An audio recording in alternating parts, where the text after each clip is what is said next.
Menteri Kampoying ke Sarkar kami Rajnath Singh gula maham dak batenge metakasi tho ading halo Thmu jong Sarkar Pakistan ban penlut ya khajna belalom lagi nong song jongka ban ai khat sau klur shau Masud Ashar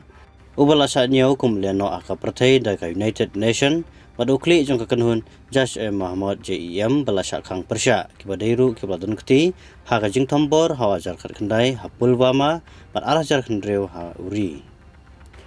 Using ulaong bag Pakistan kelas sedang bantai pat di Jingtei jung Lehnoh pala Pynjot daka India hakapor jung operation Sindur hadir ke Jingtambor Lehnoh Pahalgam haka apar trik urisau daka wipat ke kenhun Lehnoh ke badan Pakistan ka Leshkar i Taiba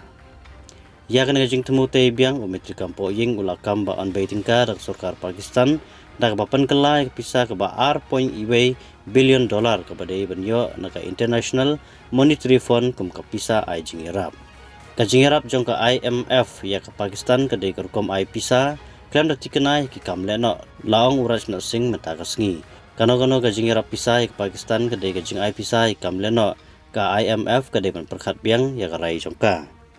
Hakatayo baladap ka India kala Pyrshah ya Thmu juga IMF ban airam thamai ka basong dor $4.2 billion syaka Pakistan da ka maham ba ka Pisa la pan kam bakla na ka banta ban beidingka ya ki kam Lehnoh house nam ajakat pra labu ya ka Pakistan ha ka grey list jongka Financial Action Task Force la neka FATF ka badai kunhun pekngor jongka pertai na ka banta ban ai Pisa ya ki kam Lehnoh bat ka jingpan kala Pisa house nam arja par la wengno ya ka na ka tei ka thup ka India ka weni ki support ligi dekhat jongka FATF kala Pyrshah jur ya ka Jingshah weng jongka Pakistan na ka grey list da ka boong baka Islamabad kadang peteng ban ri ya ki Lehnoh bat ban ai Pisa seng jongki ya ka gamat 8 pauru ha ki weipat ki jingilang jongka pertai kum ha United Nation bat UN Security Council